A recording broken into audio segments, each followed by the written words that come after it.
Muy buenos días para todos. Mi nombre es Miguel Antonio Mesa, soy médico reumatólogo y trabajo en la Clínica Universitaria Bolivariana en Medellín, Colombia. El día de hoy vengo a hablar de un tema que es un poco difícil de abordar, que es el tema de glucocorticoides. Como conflicto de interés, no he recibido pago alguno para la realización de esta charla. Esta charla representa mi opinión como expositor y no ha sido modificado por terceras personas. He recibido múltiples patrocinios, tanto en forma de pagos por conferencias, asesorías, invitaciones a congresos por diferentes laboratorios clínicos, pero esos patrocinios no han estado relacionados con moléculas de esteroide y por lo tanto no considero que exista un conflicto mayor de interés. Con respecto al objetivo, el plan es dar un referente a los esteroides como medicamento y hacer algunos énfasis para ampliar el concepto de su mecanismo de acción. Digamos que el principal problema del conocimiento no es la ignorancia, sino la ilusión de conocimiento. Y a nosotros con esteroides nos pasa algo parecido, que es un medicamento que usamos con frecuencia, con el cual tenemos algún grado de familiaridad, pero todos los progresos o los avances que se tienen en cuanto a su mecanismo de acción a veces pasan un poco por debajo porque los artículos de revisión a veces son un poco contradictorios y a veces son un poco difíciles porque usan una nomenclatura que no es clara, por lo que vamos a tratar de hacer una revisión muy centrada en clarificar estos conceptos y tratando de dejarles cuáles son las revisiones que posiblemente son importantes para uno ponerse al día en este tema.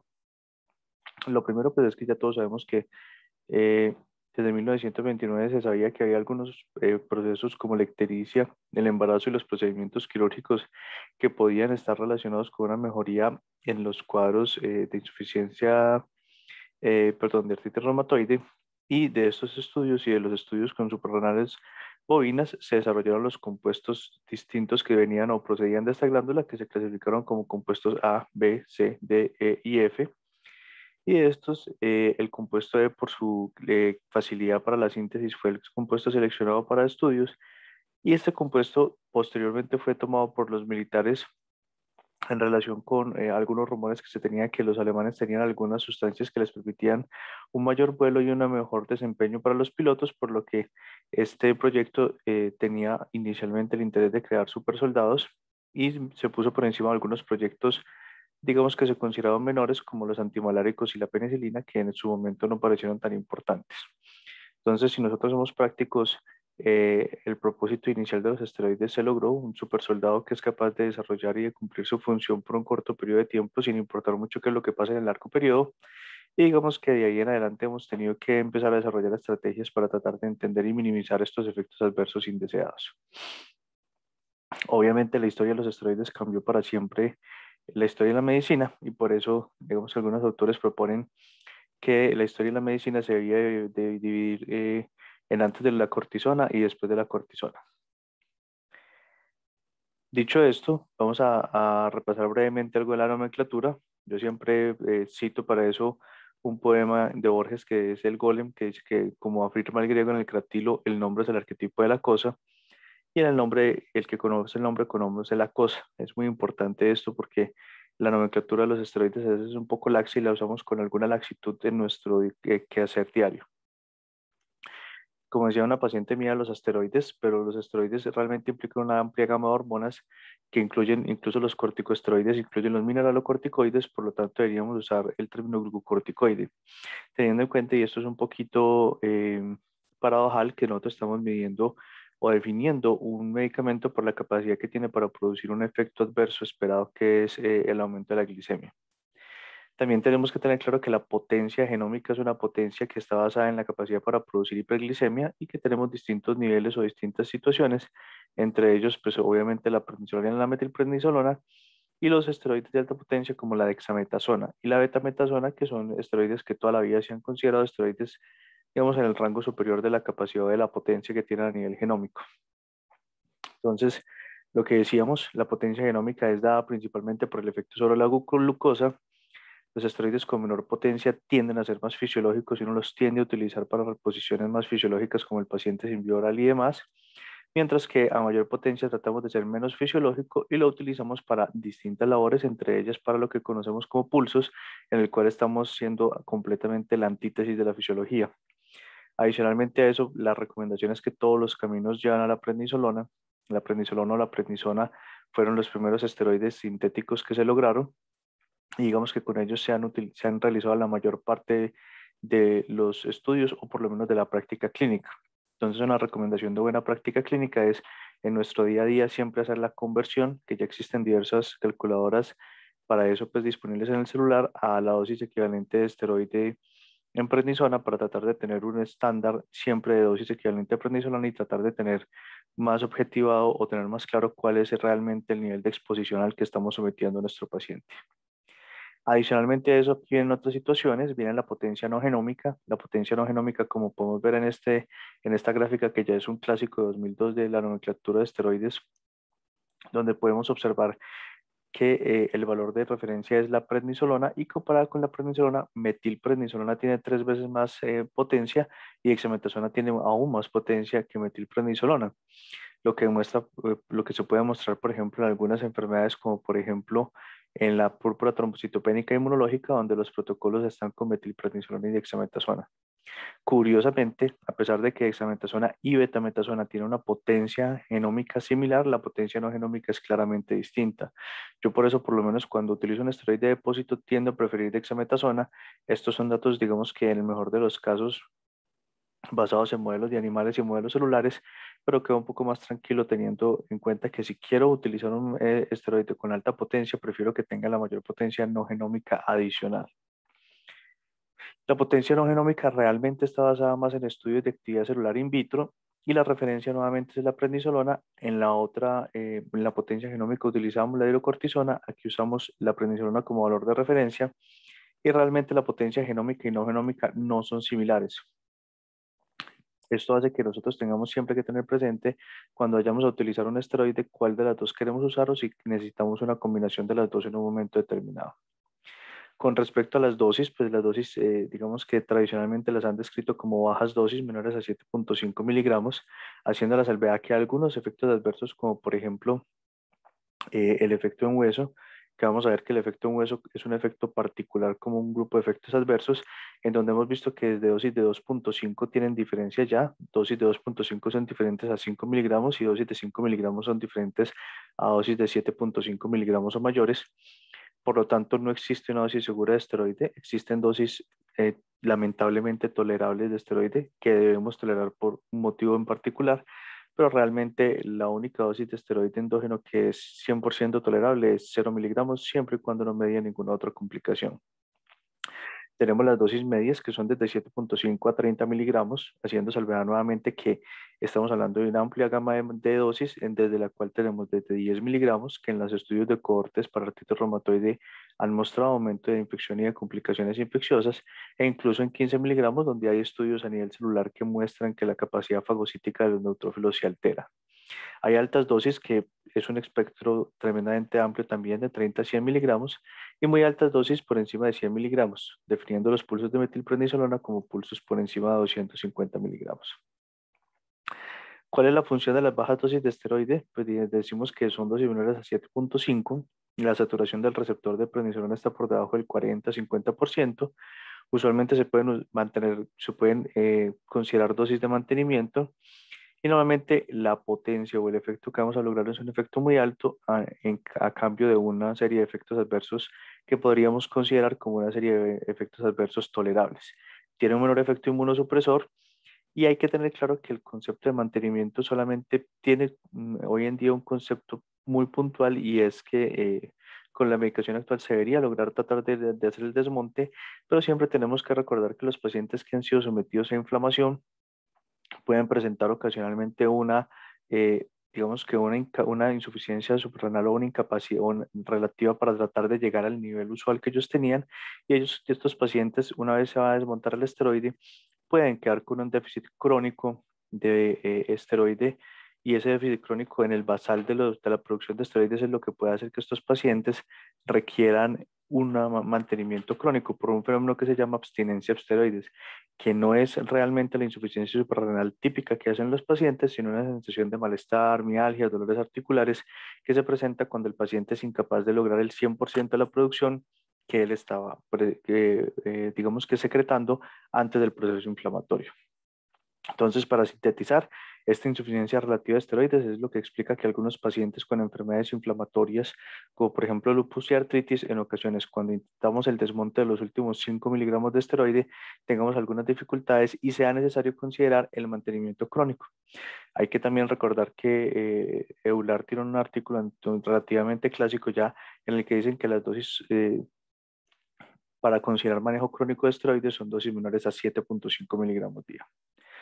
Las dosis medias de esteroides sabemos que son de 7.5 a 30 miligramos. Digamos que es una barrera natural, es muy poco frecuente que un médico en condiciones normales trate de pasar esta barrera o es la barrera, digamos que el médico que no está familiarizado con esteroides normalmente no cruza. Y aquí tenemos una saturación del 50 al 90% de los receptores, donde tenemos un aumento de la efectividad con un aumento lineal de los efectos adversos. Pero digamos que estamos en un rango en el cual estamos dispuestos a pagar un precio por el beneficio que podemos obtener del paciente, teniendo en cuenta que ya estas dosis son dosis que son relativamente insostenibles en el mediano plazo. Las altas dosis, digamos que a mí realmente me parece que altas dosis deberían ser hasta 60, incluso 50 miligramos, donde la saturación del receptor está ya cercano al 100%. Estas son dosis en las cuales por un corto periodo de tiempo pudieran tener algún beneficio, pero en un periodo de tiempo más prolongado realmente son insostenibles. Las dosis por encima de 60 miligramos no considero que en este momento sean dosis que sean válidas porque ya tenemos una saturación del receptor y el aumento de dosis lo único que va a lograr es un aumento de efectos adversos sin lograr un efecto terapéutico importante adicional. Y las dosis muy altas, digamos que aquí no tenemos un efecto terapéutico importante y lo que tenemos es solamente la posibilidad de aumentar eventos adversos. Entonces, si bien la dosis de 60 a 100 miligramos es controversial, pero probablemente sea innecesaria, la dosis por encima de 100 miligramos sí hoy en día, bajo los criterios de práctica actual, salvo alguna excepción muy puntual que pudiera tener un paciente en particular, son completamente anacrónicas para nosotros. Y los pulsos de esteroides, donde nosotros normalmente usamos dosis mayores a 250 miligramos de metilprednisolona de forma intravenosa para un efecto rápido que tiene una duración entre 3 a 5 días y realmente lo que vamos a buscar es un efecto no genómico y es, digamos que, el motivo, la razón que tenemos. Con esto hay algún grado de discusión. Digamos que estamos ya en el ocaso o en el Ragnarok, como dirían en la mitología nórdica, de los esteroides. Cada vez están usando dosis menores. Hay estudios, por ejemplo, del Pexivas, que fue un estudio de inducción de uso de plasmaféresis en vasculitis ANCAS, donde el esquema alternativo de esteroides mostró una efectividad similar. Entonces, cada vez el esquema con dosis de 30 miligramos ha empezado a ser más utilizado. Las dosis entre 30 y 60 se reservan, digamos que más por un carácter histórico y cada vez han perdido espacio en distintas enfermedades, sin decir por ello que el cambio vaya a ser rápido, es un cambio que posiblemente se realizará en las próximas décadas y quizás el único aspecto que queda importante tratar ahí es el efecto de la resistencia a los esteroides por exceso de respuesta inflamatoria, donde posiblemente una terapia combinada de un pulso temprano de esteroides más una dosis de 30 miligramos que logra una saturación relativamente completa del receptor nos permita ahorrar tiempo de uso de esteroides a 1 miligramo por kilo. Entonces, estas son cosas que se pudieran ver en el futuro. Claramente cada vez estamos considerando más las dosis bajas, en especial, pues no dosis bajas, las dosis medias, empezando desde 30 miligramos, en especial si uno ya ha tenido, digamos que la precaución, en el caso de que el paciente tenga una condición inflamatoria grave, de realizar un pulso para tratar de abatir esa respuesta inflamatoria que puede llevar a un proceso de resistencia, como lo vamos a ver más adelante.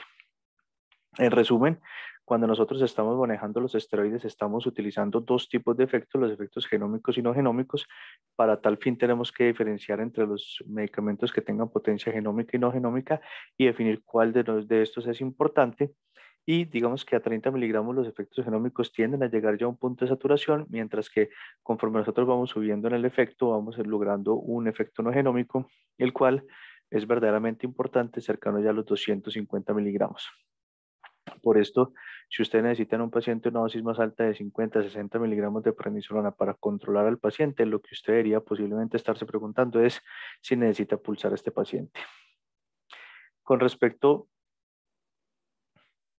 al momento en que aumentar la dosis de glucorticoide deja de ser útil, a la luz de la historia y a la luz de la práctica usual posiblemente en 60 miligramos, pero a la luz de los últimos estudios con los protocolos más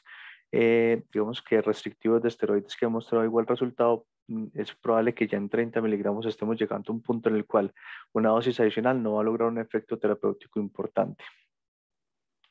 En conclusión, las dosis mayores de 100 miligramos son inefectivas. Si usted requiere dosis mayores de 100 miligramos, posiblemente requiera pulsos. Las dosis entre 60 y 60 miligramos son posiblemente inefectivas también y aplican la misma consideración. Las dosis entre 30 y 60 miligramos tienen eficacia en algunas manifestaciones graves y digamos que históricamente por la severidad de algunas manifestaciones uno muchas veces no se atreve a utilizar una dosis de 30 miligramos. Las dosis de 7,5 a 30 miligramos son de utilidad clínica y conforme yo aumento la dosis de esteroide aumentaré mis efectos adversos, pero todavía estoy ganando un perfil de beneficios importante y las dosis de 7,5 miligramos o menos son dosis que se pueden considerar para uso crónico siempre y cuando hayamos sido juiciosos a la hora de intentar hacer el desmonte de esteroides y sea nuestra última opción. Ahora sí, la pregunta del millón, ¿cómo funciona? Entonces, digamos que este es el punto que es realmente interesante de la charla. Normalmente este es una resumen de la forma. Nosotros tenemos un eje que es el eje hipotálamo hipófisis corteza adrenal, donde se secretan los esteroides. Ellos tienen distintos metabolismos. Esos distintos metabolismos son mecanismos que pueden ser dependientes o independientes de los mecanismos de interacción genética y todas sus, digamos que su mirada de efectos están relacionados, pero adicionalmente a esto están regulados por tanto por la inflamación crónica, que tiene distintos, digamos que factores desencadenantes, como por ejemplo la infección o el estrés, y adicionalmente a eso, digamos, los glucocorticoides tienen su propio mecanismo regulador, donde hacen una regulación a la baja de su propia secreción para tratar de mantener su balance. Entonces, digamos que esta es la parte tradicional o la forma típica en la que nosotros concebíamos el metabolismo de los esteroides. Ese metabolismo, digamos que tiene algunas consideraciones importantes. Hoy en día se sabe que hay dos órganos que son fundamentales para la regulación de el nivel de esteroide activo que está en la sangre y que hay una enzima que es la 11-beta esteroide deshidrogenasa, tanto la tipo 1 como la tipo 2, que son fundamentales para la activación o la inactivación de las formas de eh, cortisol y de cortisona, y estos son el hígado que tiene una función activadora y el riñón que tiene una función inactivadora. De hecho, hoy en día se considera que el mecanismo principal en el cual funcionan los esteroides tiene que ver con un mecanismo en el cual los esteroides son inactivados en el riñón, van a viajar a los tejidos y en los tejidos son nuevamente activados para que ejerzan su función. Recordando que los tejidos son algunos tejidos donde hay un predominio de la 11-beta esteroide deshidrogenasa tipo 1. Esta 11-beta deshidrogenasa tipo 1 tiende a activar el esteroide para que produzca su función, mientras que en los tejidos que tienen alta, digamos que sensibilidad a los mineralocorticoides, hay un nivel de 11-beta esteroide deshidrogenasa tipo 2 que inactiva los esteroides para que no produzcan una activación inesperada o indeseada de los receptores de mineralocorticoides. Entonces, ¿cuál es la principal enseñanza, digamos que de esta parte? Es el papel que cumple el riñón y el papel que cumple en el hígado. Tanto es así que el hígado es pues digamos que el cortisol se podría considerar, entre comillas, un reactante de fase aguda. ¿Por qué? Porque en episodios de estrés, el hígado lo que va a hacer es aumentar la 11-beta esteroide deshidrogenasa tipo 1, que lo que va a hacer es que va a aumentar la conversión a formas activas de los esteroides y esa conversión de formas activas de los esteroides va a favorecer el efecto o la respuesta de estrés de las primeras horas. Incluso en las primeras 24 48 horas, el efecto del hígado sobre la respuesta pues, sobre la respuesta de cortisol es más importante que la de la glándula adrenal, que se demora un poco más en entrar en acción. Este es un dato de todas maneras muy importante porque nosotros no tendemos a considerar el hígado como un órgano importante en el ciclo o en la circulación de los esteroides y normalmente las revisiones no son muy claras en mostrar el papel que tienen los riñones a la hora de ser unos inactivadores para que puedan circular de forma sistémica los esteroides hasta llegar al sitio o al tejido implicado. A nivel tisular, este sí es un artículo de revisión que se lo recomiendo, es un estudio Murio que es elegante, que es muy completo, que muestra cómo los pacientes, una vez se les inhibe la 11-beta esteroide deshidrogenasa, puede afectarse la capacidad para suprimir la inflamación. Ellos utilizan unos modelos Murios en los cuales se logra hacer una neutralización de esta enzima y lo que ellos muestran es que los esteroides van a ser inactivados a nivel renal, viajan hasta los tejidos donde ejercen su efecto inflamatorio y en condiciones especiales estos van a viajar a los tejidos y si se logra bloquear la 11-beta esteroide deshidrogenasa tipo 1, se puede producir una resistencia a los glucocorticoides y se puede generar una incapacidad para suprimir las respuestas inflamatorias. ¿Esto qué nos dice? Esto nos dice que uno de los principales mecanismos reguladores de la efectividad de los esteroides es la 11-beta esteroide deshidrogenasa, que no solamente está a nivel hepático, donde puede tener una función activadora, tanto de las formas que se consumen como profármacos o como formas inactivas, caso típico prednisona, prednisolona, así como de la forma renal, donde la forma renal tenemos la función de inactivación para su circulación, y adicionalmente a eso tenemos las formas sistémicas que son las encargadas de la activación y que un tejido, dependiendo de las cantidades de 11-beta deshidrogenasa que tenga y el tipo que tenga, pudiera ser más o menos sensible a los esteroides. Esta es una revisión que hizo el doctor Straub con el doctor Cutolo. Es una revisión interesante en la cual ellos nos dicen que incluso en un mismo tejido, dependiendo si hay más fibroblastos, si hay más macrófagos y monocitos, como por ejemplo pudiera haber en un caso de una sinovial de una artritis reumatoide, puede haber un cambio de la 11-beta esteroide deshidrogenasa que predomina y al haber un cambio de la 11-beta deshidrogenasa que predomina, pudiera pasar de ser un ambiente o digamos que un paisaje que va a generar formas activas de los esteroides a una forma que genera formas inactivas, como se ha demostrado en algunos estudios que se demostró que se requiere todas esas células del estromo del tejido de sinovial para poder activar los esteroides. Entonces, aún en un tejido, en un mismo tejido, bajo dos condiciones distintas, puede haber una 11-beta esteroide deshidrogenasa que predomine y que afecte completamente la susceptibilidad. Uno de los aspectos que nos deja entonces esto es preguntarnos si los esteroides fluorados, recordemos que los esteroides fluorados como la betametasona y la dexametasona son particularmente útiles para atravesar placenta. La placenta es uno de los tejidos que es más ricos en 11-beta deshidrogenasa tipo 2,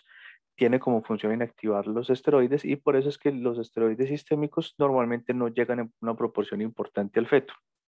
Y cuando necesitamos lograr que pasen, como por ejemplo el bloqueo cardíaco congénito, debemos recurrir a la beta y a la dexametasona.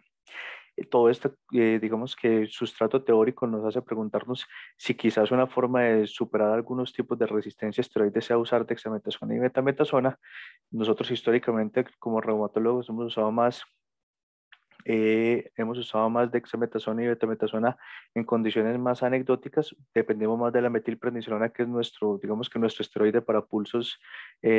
por excelencia, pero se pregunta uno si de pronto estudios adicionales o estrategias adicionales para tratar de superar estos pacientes con respuesta inflamatoria no pudieran ser interesantes y no pudieran darnos en el futuro una efectividad en estos pacientes que sospechamos tienen algún tipo de resistencia a los esteroides. Ahora, lastimosamente, hasta ahora no hemos llegado sino hasta el centro de la célula. Ahora, una vez dentro de la célula, esta es una revisión clásica del New England que les recomiendo a todos para leer si no han tenido la oportunidad de revisarlos. Aquí básicamente tenemos cómo los esteroides pueden entrar a la célula y una vez que entran a la célula se unen al receptor del glucocorticoide. El receptor del glucocorticoide normalmente está unido a unas proteínas chaperonas, que son proteínas de choque térmico y otras adicionales. Y una vez esto pasa, ellos se pueden dirigir al núcleo y en el núcleo pueden producir mecanismos de activación de síntesis o de represión de síntesis. Haciendo salvedad que los receptores de glucocorticoides requieren dimerizarse para poder hacer sus funciones de unión específicamente con los elementos de respuesta a glucocorticoides, pero ellos no necesitan dimerizarse para poder realizar muchas de las otras efectos adversos que van a hacer. De hecho, hay unos modelos muridos que se llaman los modelos muridos atenuados o los DIM mouse que tienen una afección en la cual el receptor de glucocorticoide es incapaz de dimerizarse, donde no tienen efectos genómicos y los efectos no genómicos o los efectos, digamos que por otros mecanismos que no son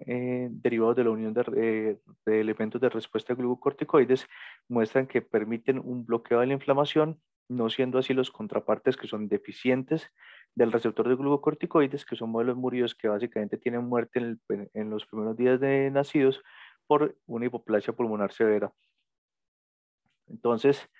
digamos que esto llevó a un concepto que se hizo en el pasado, que fue un concepto en el cual se decía que la transrepresión era la generadora de la mayor parte de los efectos benéficos o la generadora de los efectos benéficos y la transactivación de todos los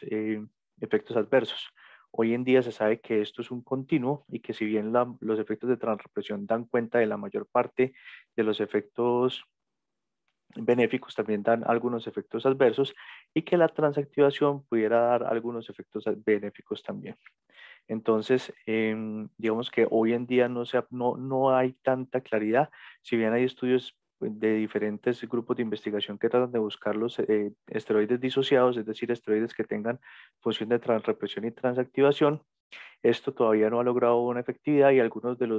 digamos que algunas de estas sustancias que han llegado a un momento o a unas etapas más avanzadas no han tenido una utilidad tan grande como se pensaría o como se encontraría, haciendo la salvedad también de que el día que encontremos un medicamento, digamos un transrepresor puro que tenga todos los efectos benéficos del esteroide, sin ninguno de los efectos adversos, básicamente la reumatología como ciencia se acaba, porque en el momento en que tengamos un esteroide sin efectos adversos, nosotros los reumatólogos dejaremos de ser necesarios. Y con respecto a esta situación del receptor de glucocorticoides, hay que hacer una salvedad. Uno de los mecanismos de respuesta o uno de los mecanismos de resistencia que ya vimos fue la 11-beta esteroide deshidrogenasa, pero el receptor de glucocorticoides tiene a su vez una variante alfa y una variante beta. La variante beta es una variante que no tiene un sitio de unión a glucocorticoides, entonces es como un receptor señuelo que viaja al núcleo y no tiene una actividad puntual.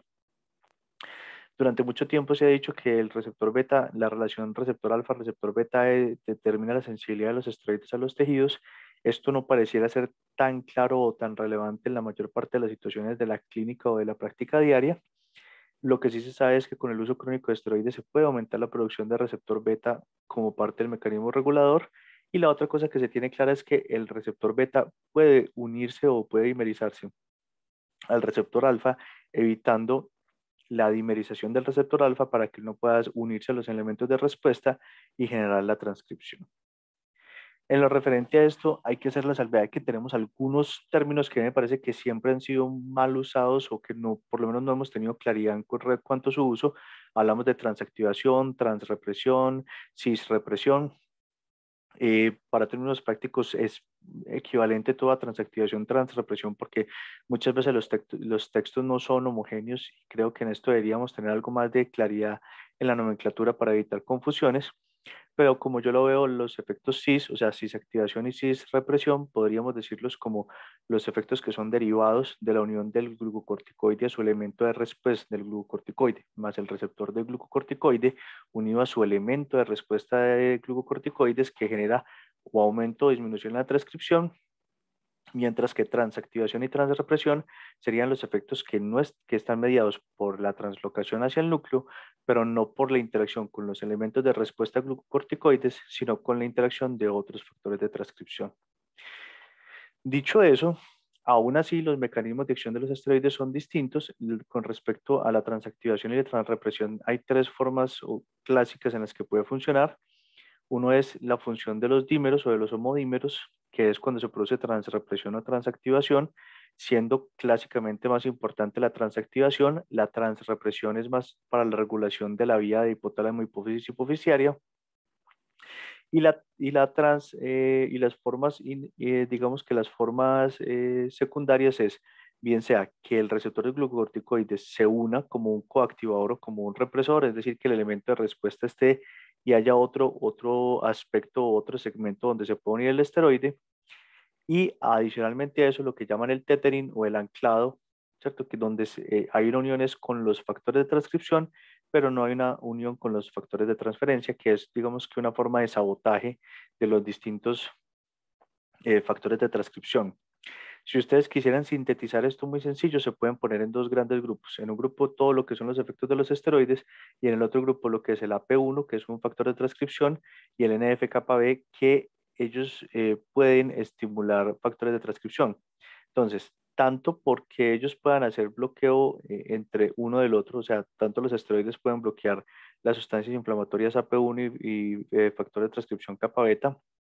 como el kappa beta y el AP1 pueden ir a bloquear o a interactuar con los elementos de respuesta a los glucocorticoides. Entonces, por eso es que se habla a veces de que en condiciones de exceso de inflamación puede haber una resistencia a los esteroides, no solamente porque el exceso de inflamación da un exceso de señales de transcripción positivas que el esteroide pudiera no ser capaz de bloquear, sino porque este exceso de señales que se traslocan al núcleo pueden hacer estas interacciones que no son directas, sino que son esas interacciones de anclaje donde afectan esa unión del glucocorticoide con receptor de glucocorticoide a sus elementos de respuesta y afectan esa unión. De la misma forma, gran parte de los efectos de transrepresión tienen que ver con esa capacidad que tienen los esteroides de interactuar con otros factores de transcripción y afectar su unión y su capacidad para iniciar la síntesis de proteínas. Esto nos dice que tampoco conocemos los esteroides cuando llegamos a la conclusión de que gran parte de los efectos adversos están mediados por unos mecanismos que no entendemos de forma completa, en el cual estamos asumiendo que el esteroide se va a dedicar a sabotear o a afectar la interacción de otros factores de transcripción y no tanto la unión con su blanco natural. Esta gráfica es una revisión de tórax que me parece que es la más compleja y la más completa hasta el momento, pero básicamente nos dicen que la transactivación, como les dije, tiene la función de homodímeros, la función de compuesta, es decir, cuando el glucocorticoide se une a otro factor en un sitio que está especificado para él y puede potenciar esa síntesis, o la forma de anclaje cuando no hay unión al DNA, sino que interactúa directamente con el factor de transcripción. Y la transrepresión tiene un comportamiento similar. Este comportamiento similar hay que tener claro que tiene como principal problema los homodímeros. También puede ser una interacción competitiva, donde hay alguna unión de secuencia que si se une el esteroide no permite que se une otro factor de transcripción, lo cual es distinto a los mecanismos de transactivación, y donde también están los otros mecanismos expuestos previamente, que son los mecanismos compuestos y los mecanismos de anclaje. En conclusión, ¿yo qué les puedo decir de estos cis trans? Primero que es básicamente intercambiable y que se habla de transactivación, transrepresión de forma laxa para incluir todos estos fenómenos. Uno diría que la cisactivación, es decir, la activación de los esteroides es relevante, la transrepresión es clínicamente relevante y la cisrepresión pudiera tener un efecto discreto. La cisactivación no está muy claramente definida, entonces digamos que al momento yo no me tengo como una postura puntual al respecto.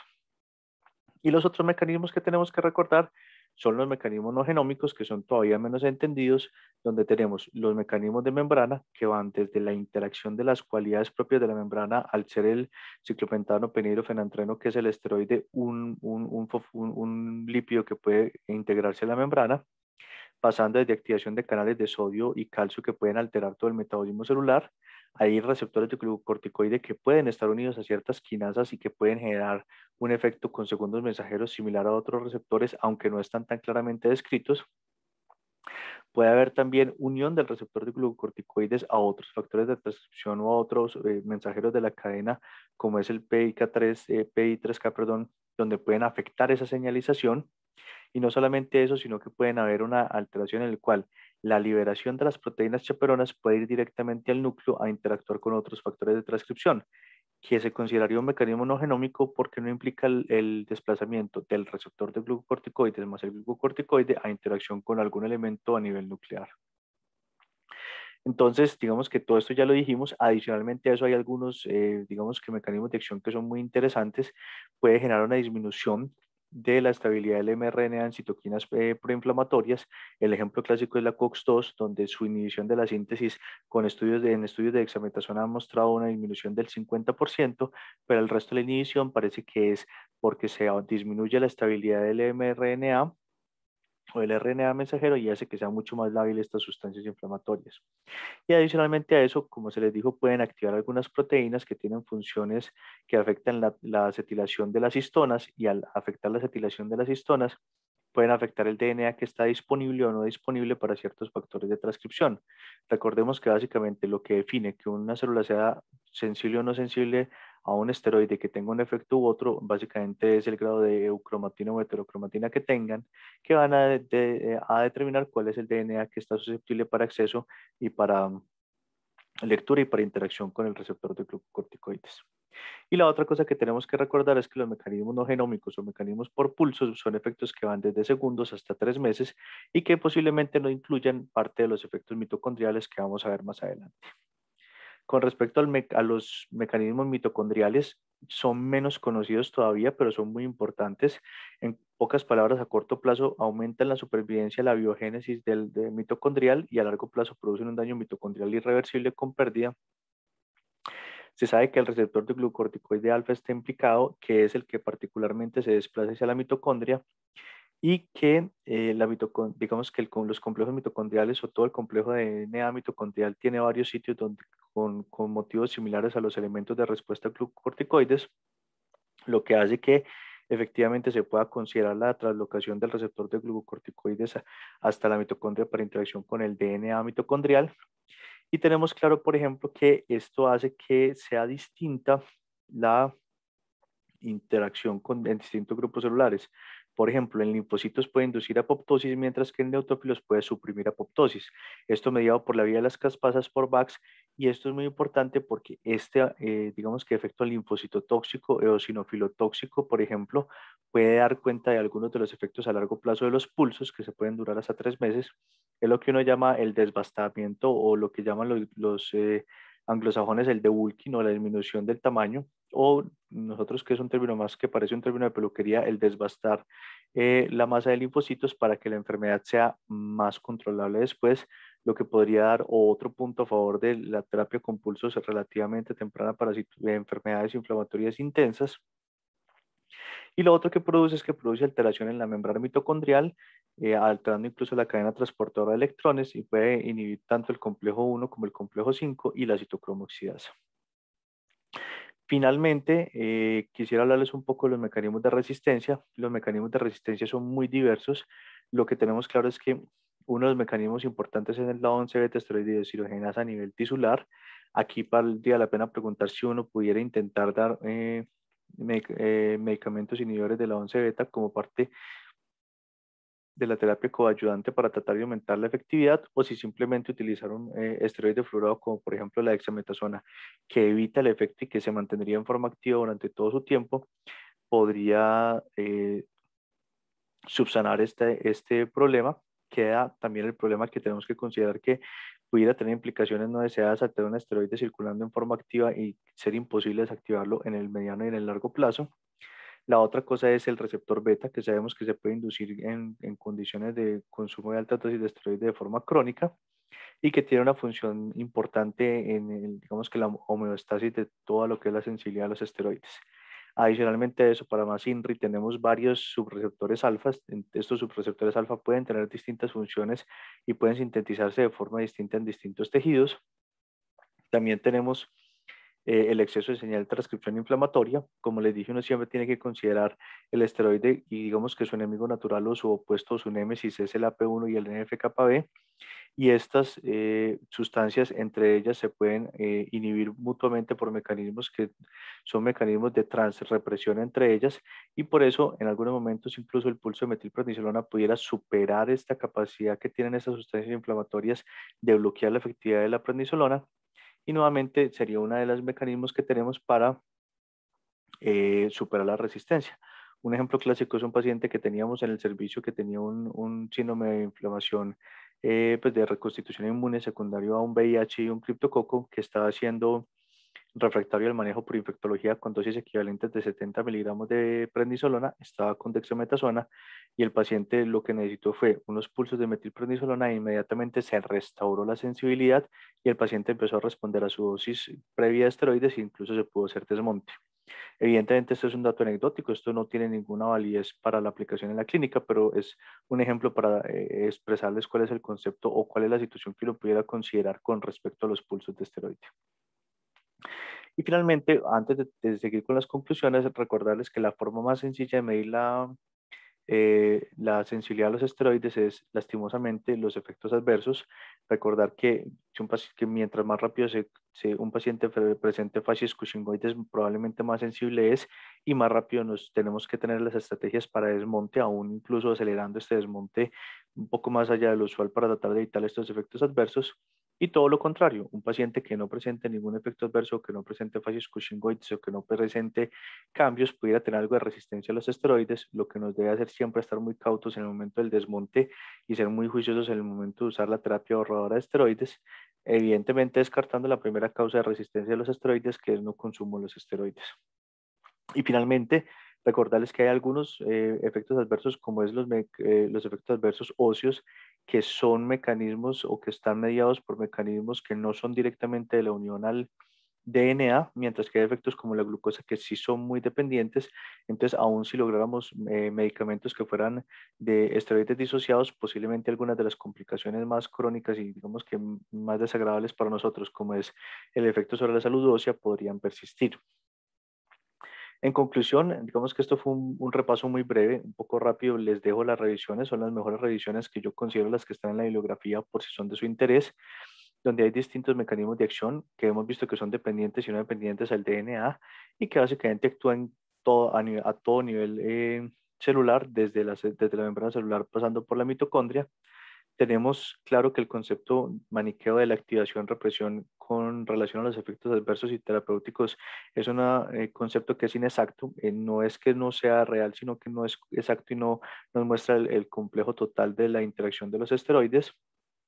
Tenemos también en cuenta que hígado y riñón hacen parte importante del ciclo normal de los esteroides y eso nos abre los ojos y nos muestra un ciclo que posiblemente no conocíamos y que hace que tengamos otra serie de consideraciones a futuro desde el punto de vista de investigación,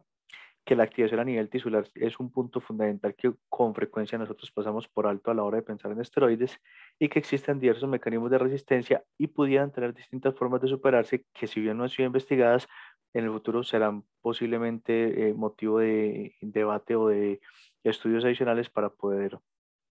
progresar en este tema y poder, digamos que lograr avances al respecto. Finalmente les dejo esto. Este es un gráfico que puso un paciente refiriéndose a los esteroides que le decía los tic-tac del diablo, para que siempre recordemos que el punto de vista del paciente es fundamental y que para ellos el esteroide es un medicamento que puede tener una gran cantidad de mitos, no todos injustificados. De hecho, la gran mayoría de la leyenda negra que tiene el esteroide es real, pero digamos que tenemos que tener suficiente tranquilidad y suficiente comunicación con él para afrontar la terapia con esteroides con un plan claro de desmonte y con un plan claro para que el paciente sea adherente al tratamiento.